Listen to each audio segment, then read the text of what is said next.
The gunshot echoed through the valley, silencing every crow and coyote for miles around.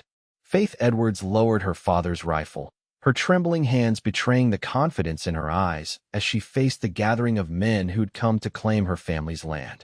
They stood silent now, but she knew it wouldn't last. "My father built this ranch with his own 2 hands," Faith declared, her voice carrying across the dusty yard. "I'll not have you vultures circling before he's even cold in his grave." The banker, Mr. Hollister, stepped forward, his expensive suit a stark contrast to the worn leather and cotton the other men wore. "Miss Edwards, be reasonable. A woman alone can't maintain a cattle operation this size. The bank is prepared to make a generous offer. I don't care what your offer is," Faith interrupted, the April wind of 1876 whipping her auburn hair around her face. "This land isn't for sale. No one's going to buy cattle from a woman," another man called out. "You'll be bankrupt by winter." Faith felt her throat tighten. These men had known her father. They'd sat at her dinner table, shared whiskey on the porch, yet not one stood with her now. "I've worked this ranch alongside my father since I was 12 years old. I know every acre, every head of cattle." Hollister's smile was thin with condescension. "Miss Edwards, I understand your attachment, but your father's debts will be paid." Faith finished for him. "I've got the spring drive coming up. Those cattle will clear what's owed."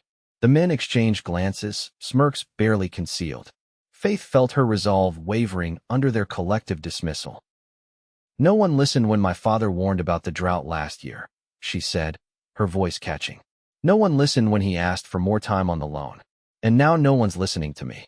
From the back of the gathered men, a tall figure moved forward. His worn hat shadowed his face, but she recognized the stranger who'd arrived in town 2 weeks prior. He hadn't spoken much, just taken odd jobs, and kept to himself. Now, he stood beside her, not touching her, but close enough that she felt less alone. "Then I'll be quiet till you speak," he whispered, just loud enough for her to hear. The men shifted uncomfortably as the stranger faced them, his hand resting casually on his holstered revolver. He said nothing more, just waited. Hollister cleared his throat. "You have until the end of the drive, Miss Edwards. Not a day more." He turned to leave, the others following reluctantly. When they'd gone, Faith lowered the rifle, her whole body suddenly weak. "Why did you help me?" "Garrett Reynolds," he said, offering his name instead of an answer. "I was hoping to join your cattle drive. I hear you might be needing hands." Faith studied him, tall, lean but strong, with eyes that had seen more than their share of trouble. There was a steadiness about him that she desperately needed right now. "Can you ride, Mr. Reynolds?" "Since before I could walk," he answered. Faith nodded once. "Be here at dawn tomorrow. We start preparing for the drive." As he turned to leave, she called after him. "Mr. Reynolds? Thank you for standing with me." He touched the brim of his hat. "Madam, sometimes the right thing doesn't need explaining." Faith watched him walk away, wondering if he was her salvation or just another man who would eventually disappoint her. Either way, she had no choice but to trust someone if she wanted to save her father's legacy. The next morning came earlier than Faith would have liked. She'd spent most of the night going through her father's ledgers, trying to make sense of their financial situation. The news wasn't good. They needed to sell at least 200 head at top dollar to cover the bank note. When she stepped onto the porch, coffee in hand, Garrett Reynolds was already there, sitting on the bottom step. "How long have you been waiting?" she asked. "Not long." He stood, accepting the cup she offered. "Sun's not even up yet. The others should be here soon. At least, the ones who didn't quit when Pa died." As if summoned by her words, riders appeared on the horizon. For men, not the dozen her father usually employed for a drive. "Slim pickings," Faith murmured. "Quality over quantity," Garrett replied.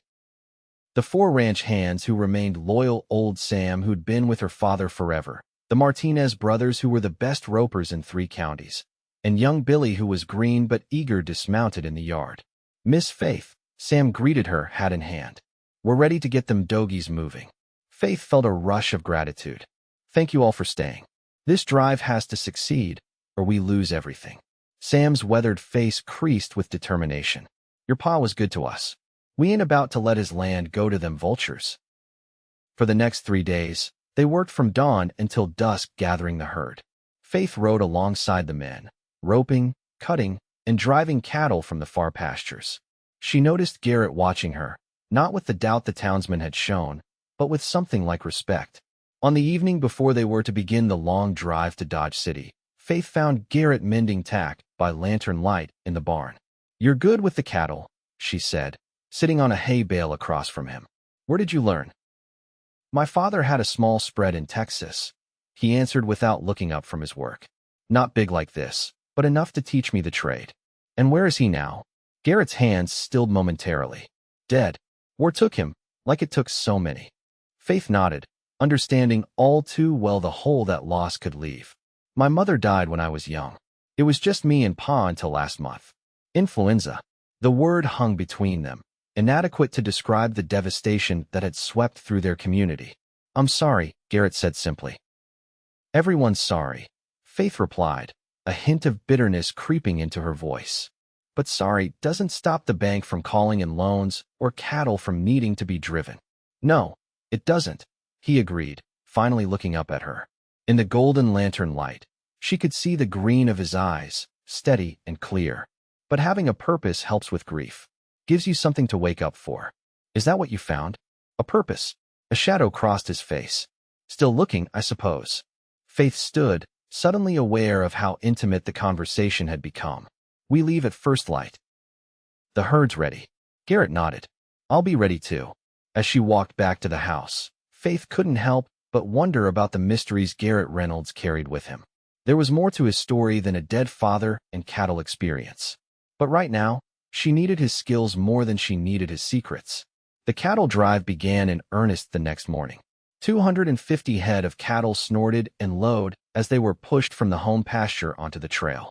Faith rode point with Sam, while Garrett and the others kept the herd moving steadily north. By midday, they'd covered decent ground, the dust cloud rising behind them marking their progress across the plains. Faith felt a small surge of hope. At this pace, they'd reach Dodge City before the bank's deadline. That hope dimmed when dark clouds gathered on the horizon. By late afternoon, thunder rumbled ominously, and the cattle grew restless. "Storm's coming," Sam warned, pulling his horse alongside Faith's. "Cattle might spook." "We need to find shelter," Faith decided. "There's a canyon about a mile ahead. We can hold them there until it passes." They pushed the herd harder, trying to reach the canyon before the storm hit. Rain began to fall, fat drops that quickly turned to a downpour. Lightning cracked across the sky, and with it came the sound Faith dreaded, the low rumble of panicking cattle. "They're breaking," Billy shouted, his young voice barely audible over the storm. Faith saw the herd split, half the cattle turning and running south with blind terror. "Sam, take the Martinez brothers and hold what you can in the canyon," she called out. "Garrett, Billy with me." She wheeled her horse around and galloped after the fleeing cattle, rain stinging her face. Garrett was right beside her, his hat gone, hair plastered to his head as he rode fearlessly into the stampede. Faith had never seen anyone ride like him. He seemed to anticipate the cattle's movements, cutting them off and turning them back toward the herd with an almost supernatural skill. She followed his lead, working in tandem as if they'd been partners for years. Billy wasn't as fortunate. His horse slipped in the mud, sending him tumbling beneath the hooves of the panicked animals. Faith heard his scream cut short and knew with sickening certainty what had happened. After what felt like hours, they managed to redirect most of the scattered cattle back toward the main herd. By then, the storm had passed, leaving behind a landscape of mud and eerie calm. "We lost Billy," Faith said when they'd regrouped at the canyon, her voice hollow. "And about 30 head, best I can count." The men removed their hats in respect. No one spoke for a long moment. "We'll bury him properly come morning," Sam finally said. "Nothing to be done tonight." They made a solemn camp, the mood as dark as the night sky above them. Faith sat apart from the others, the weight of Billy's death pressing down on her. He'd been just 18, eager to prove himself on his first cattle drive. Garrett approached quietly, offering her a cup of coffee. "It wasn't your fault," he said, settling beside her. "I'm the one who decided to push on instead of making camp earlier," Faith replied, staring into the fire. If you'd been more cautious, we might have lost more cattle to the storm," Garrett interrupted gently. "Driving cattle is dangerous work." Billy knew that. Faith looked at him, seeing the mud and exhaustion etched on his face. You saved a lot of them. Where did you learn to ride like that? A ghost of a smile touched his lips. Spent some time with the Pony Express before the war. You learn to ride fast, or you don't last long. The war seems to touch everything, Faith murmured. Even out here, so far from the battlefields. It follows some of us, Garrett agreed, his voice distant. Hard to leave it behind. Faith sensed there was more he wasn't saying, but respected his privacy. They sat in companionable silence, the crackling fire and occasional lowing of cattle the only sounds in the vast darkness. The next morning, they buried Billy on a small rise overlooking the trail. Faith read from her father's Bible, the words catching in her throat as she thought of the letter she would have to write to the boy's mother. The drive continued with renewed determination. Each day brought new challenges: river crossings, difficult terrain, and the constant vigilance needed to keep the herd together. But each day also brought them closer to their destination and to the deadline Faith couldn't afford to miss. She found herself riding more often with Garrett. At first, it was to discuss the drive and make decisions about the route. Soon, though, their conversations deepened into something more personal. "Tell me about your family," she asked one evening as they rode ahead to scout the next day's trail. Garrett was quiet for so long that Faith thought he might not answer. "Not much to tell," he finally said. "Mother died when I was young, like yours. Father raised me and my sister until the war came." "You have a sister?" Faith asked, surprised he'd never mentioned her before. "Had," he corrected softly. "Georgiana. She died during the war too. Raiders came while I was away fighting. Burned our place to the ground." Faith's heart ached for him. "I'm so sorry, Garrett." He nodded, eyes fixed on the horizon. "After that, I just kept moving. Seemed easier than staying in one place with all those ghosts." "Is that why you were passing through our town?" "Partly," he admitted, "though I've been hearing about trouble in these parts. Cattle rustlers working the territories. Thought I might find work as a ranch hand while I looked into it." Faith reined in her horse, forcing Garrett to stop and look at her. "Rustlers? You think that's who's been pressuring the local ranchers to sell?" Garrett's expression grew cautious. "I didn't say that. But you're thinking it," Faith pressed. "Hollister and his bank have been buying up every struggling ranch in the county. Pa always thought it was strange how the same properties had misfortune before they sold: cattle disappearing, mysterious fires." "It's a common enough scheme," Garrett acknowledged. "Drive prices down, buy cheap, sell high once the trouble mysteriously stops." Faith felt anger rising in her chest. If that's true, then my father didn't just die from influenza. His death was practically murder. They broke him with their schemes until he was too weak to fight the sickness. Garrett reached across the space between them, his hand covering hers on the reins. "Faith, be careful with accusations like that. Men who would do such things wouldn't hesitate to silence someone who threatened to expose them." The warmth of his hand on hers sent an unexpected flutter through her chest. "Is that why you decided to join my cattle drive? To investigate these rustlers?" His eyes held her steadily. "I joined because I saw a woman standing alone against a pack of vultures, and I admired her courage." Faith felt her cheeks warm, and she withdrew her hand. "Well, my courage won't matter much if we don't get these cattle to market in time." As they turned their horses back toward camp, Faith wondered if there was more to Garrett Reynolds than even he was letting on. The next week passed without major incident, though Faith couldn't shake the feeling they were being watched. Twice, Garrett rode out to investigate tracks he'd spotted paralleling their trail, but returned with nothing concrete to report. They were 4 days from Dodge City when disaster struck. Faith woke to the sound of gunfire and men shouting. She grabbed her rifle and rushed from her tent to find the camp in chaos. Dark figures on horseback circled the herd, firing into the air, deliberately causing a stampede. "Rustlers!" Sam shouted, taking cover behind a wagon wheel as bullets whizzed overhead. Faith ducked as a shot splintered the tent pole beside her. She saw the Martinez brothers returning fire from behind a rock outcropping, but they were outnumbered.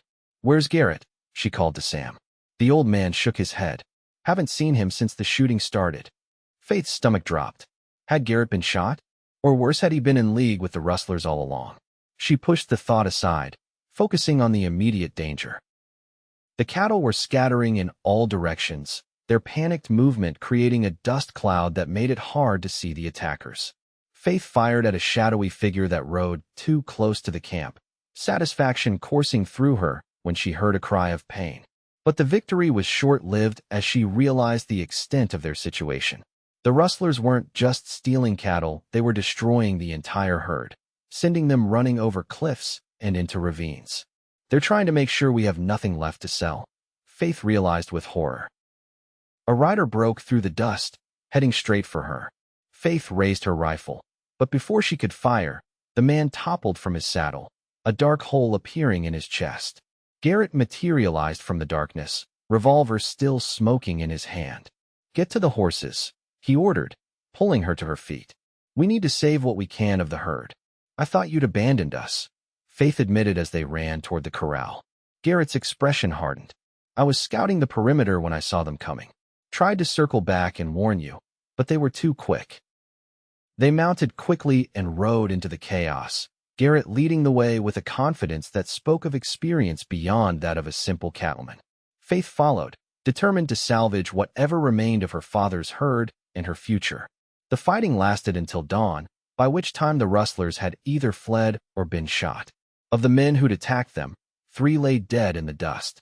On their side, one of the Martinez brothers had taken a bullet to the shoulder but would survive. The herd, however, had suffered greatly. Nearly half the cattle were gone dead or scattered too far to recover before reaching Dodge City.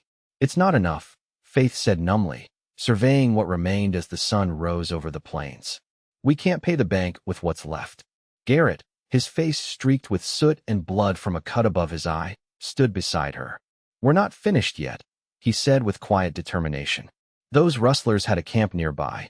I found tracks leading east while I was chasing them off. You think they have more of our cattle?" "I think they have cattle from all over the territory," Garrett replied. "And I think I know who's behind it." Faith looked at him with new understanding. "You're not just a cowboy passing through, are you?" Garrett hesitated, then reached into his shirt, pulling out a silver star pinned to the inside. "U.S. Marshal. I've been tracking this rustling operation for months." Faith felt a mixture of betrayal and hope. "Why didn't you tell me?" "Because the more people who knew, the more danger you'd be in," he explained. "I was close to identifying the mastermind when I came across your ranch. When I saw how they were pressuring you, I knew your drive would be their next target." Faith processed this revelation. "Hollister," she said finally. "The banker. He's behind it all." Garrett nodded. "Him and the sheriff. They've been working together, forcing ranchers to sell, then reselling the land at a profit once the rustling problem mysteriously disappears." "So what do we do now?" Faith asked, looking at their diminished herd. "We follow the rustlers' trail to their camp, recover as many cattle as we can, and gather evidence against Hollister," Garrett stated. "But it's dangerous, Faith. These men won't hesitate to kill anyone who threatens their operation." Faith straightened her shoulders. "They've already taken my father, my land is at risk, and they've scattered my herd. I have nothing left to lose." Garrett studied her, something soft entering his expression. "You're quite possibly the bravest woman I've ever met, Faith Edwards." She felt that flutter in her chest again, but pushed it aside. There would be time for such feelings later if they survived. They left Sam and the injured Martinez brother with the remaining cattle, continuing toward Dodge City at a slow pace. Faith, Garrett, and the other Martinez brother followed the rustlers' trail east, toward the broken country where the territory's 3 counties met a notorious no-man's land where jurisdiction was unclear. After half a day's ride, they spotted smoke rising from a hidden valley. Approaching cautiously, they discovered a large camp with corrals holding at least 200 head of cattle, many bearing the Edwards brand. "That's them," Faith whispered as they lay on their bellies overlooking the camp. "Those are our cattle, mixed with others." Garrett nodded, his expression grim. "About 10 men in camp. Too many for us to take head-on." "Then what's your plan, Marshal?" Faith asked. "We wait until nightfall," he decided. "Most of them will be sleeping or drunk. We'll open the corrals, start a small fire as distraction, and drive the cattle out. With luck, we can get most of them before they know what's happening." The hours until dusk stretched endlessly.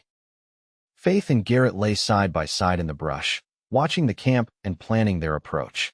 In those quiet moments, with danger so close, Faith found herself studying Garrett's profile, the strong line of his jaw, the small scar near his temple, the way his eyes missed nothing. "Why did you become a marshal?" she asked softly. Garrett's gaze remained fixed on the camp below. "After the raiders killed my sister, I tracked them for 3 months. When I finally caught up to them, I discovered they weren't just random outlaws, they were hired by land speculators, just like Hollister. A U.S. Marshal helped me bring them to justice." He paused. "Afterward, he offered me a badge. Said men who would ride that far for justice were the kind they needed." Faith understood then what drove him, the same need for justice that now burned in her. "After tonight, what happens?" she asked. "You'll move on to your next assignment?" Something flickered across Garrett's face. "That depends," he said carefully. "On what?" His eyes met hers, and in them, she saw something that made her breath catch. "On whether there's a reason to stay." Before Faith could respond, movement in the camp caught their attention. A rider was approaching, a well-dressed man on an expensive horse. "Hollister," Faith hissed, recognizing the banker even at this distance. Garrett's expression hardened. "This is better than I hoped. If we can get evidence of him at the rustlers' camp, we can bring down the whole operation." As darkness fell, they put their plan into motion. Martinez circled around to the far side of the camp, ready to create a distraction when the time came. Faith and Garrett crept closer to the corrals where the stolen cattle were held. The camp was quieter now, most of the men gathered around a fire where bottles were being passed freely. Hollister sat among them, his fine clothes incongruous in the rough setting. "Ready?" Garrett whispered. Faith nodded, her heart pounding. "Ready." On cue, a small explosion erupted on the far side of Camp Martinez, igniting the powder from several cartridges as they'd planned. The men leapt to their feet, rushing toward the disturbance. Garrett and Faith moved quickly, opening the corral gates and starting the cattle moving with soft whistles and gentle slaps. Years of experience had taught Faith how to move cattle quietly, and now that skill might save her ranch. They had nearly emptied the first corral when a shout went up. "The cattle! Someone's stealing the cattle!" Gunfire erupted, bullets whizzing overhead. Faith ducked lower in her saddle, continuing to guide the cattle up the narrow valley away from camp. Garrett fell back, returning fire to cover their retreat. "Keep them moving," he called to Faith. "I'll hold them off." Faith wanted to argue, to tell him they should stay together, but she knew he was right. The cattle were their priority, both as evidence and as her salvation. She drove the herd harder, hearing the gunfight behind her grow more intense. Martinez joined her, bleeding from a graze on his arm, but still in the saddle. "The Marshal?"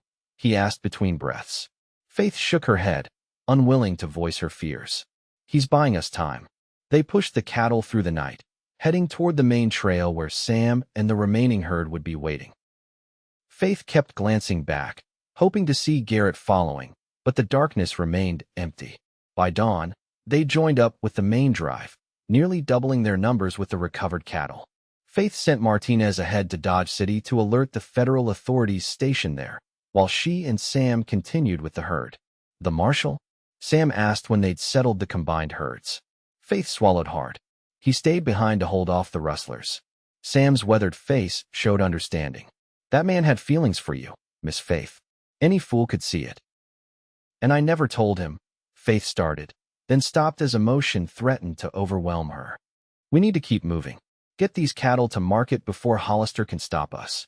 They were a day from Dodge City when a rider approached from behind. Faith's heart leapt to her throat, then plummeted as she recognized not Garrett, but Sheriff Dawson, Hollister's ally.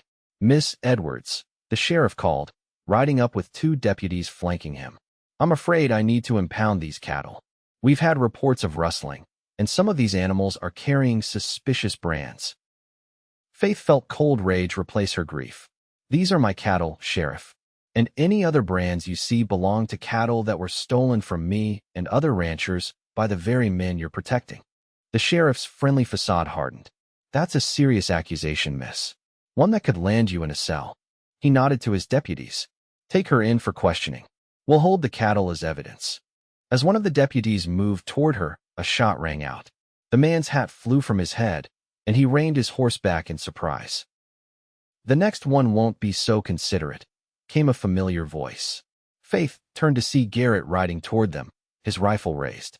Though he was dusty and had a makeshift bandage around his arm, he was gloriously, wonderfully alive.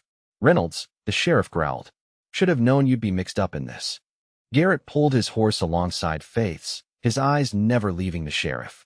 That's Marshal Reynolds to you, Dawson. And you're under arrest for conspiracy to commit theft, fraud, and murder. The sheriff laughed. 3 against 2, Marshal. Not good odds, even for a hero like yourself. How about 15 against 3? Came another voice as Martinez returned with a group of riders, federal marshals from Dodge City, their badges gleaming in the morning sun. The sheriff's face fell as he realized he was surrounded. Slowly, he raised his hands in surrender. Hollister, Faith asked Garrett quietly as the marshals disarmed the sheriff and his men. In custody, Garrett replied. We caught him trying to flee the rustlers' camp. He's singing like a canary to save his own neck, naming every corrupt official and businessman in the territory. Relief flooded through Faith, so powerful she felt lightheaded. I thought you were dead, she whispered. Garrett's expression softened. Takes more than a few rustlers to keep me from a promise. What promise? I said I'd be quiet till you speak, he reminded her. I've been waiting to hear what you have to say, Faith Edwards. Faith felt tears prick at her eyes. Around them, the marshals were organizing the drive to continue to Dodge City. The danger finally passed. I say you're the first person who really listened to me since my father died. The first person who stood beside me instead of telling me what I couldn't do. Garrett moved his horse closer until their knees touched. And is that all you have to say? Faith looked into those green eyes that had become so dear to her in such a short time. No, she admitted. I also want to say that I'd very much like you to stay. Not just until the cattle are sold or until Hollister is sentenced, but after. A smile spread across Garrett's face, transforming his serious features into something heart-stoppingly handsome. I was hoping you'd say that. He leaned across the space between their horses and kissed her softly, a promise in the gentle press of his lips against hers. I still have a badge, he warned when they parted. The territory needs lawmen more than ever now.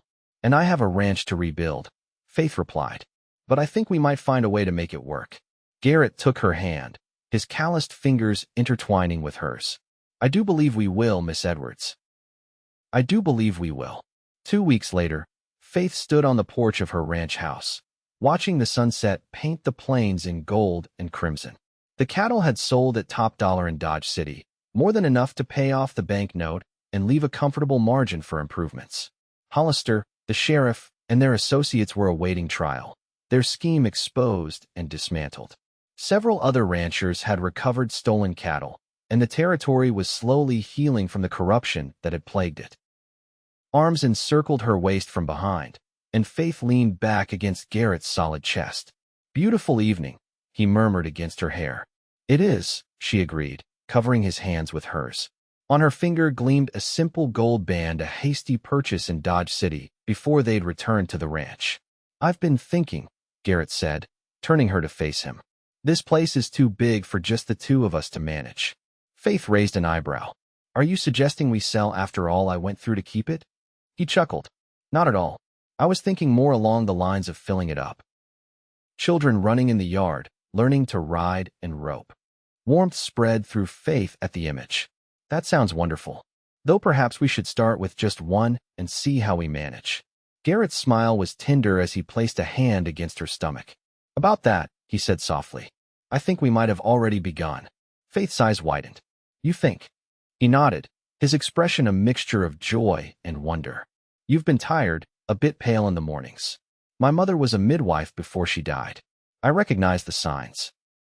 Tears of happiness filled Faith's eyes as she wrapped her arms around his neck. A child, she whispered. Our child. The first of many, if you're willing, Garrett said, holding her close. A whole new generation to build on what your father started. Faith looked out over the land that had nearly been taken from her, the rolling plains, the cattle grazing peacefully, the distant mountains purple against the sunset sky. It was everything her father had worked for, everything she had fought to preserve. And now it would continue, not just through her determination, but through the love of a man who had stood beside her when no one else would, who had been quiet when she needed to speak, and who had heard her when no one else listened.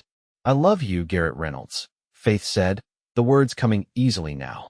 And I love you, Faith Reynolds, he replied, sealing the promise with a kiss as the last light of day faded into the vast western sky.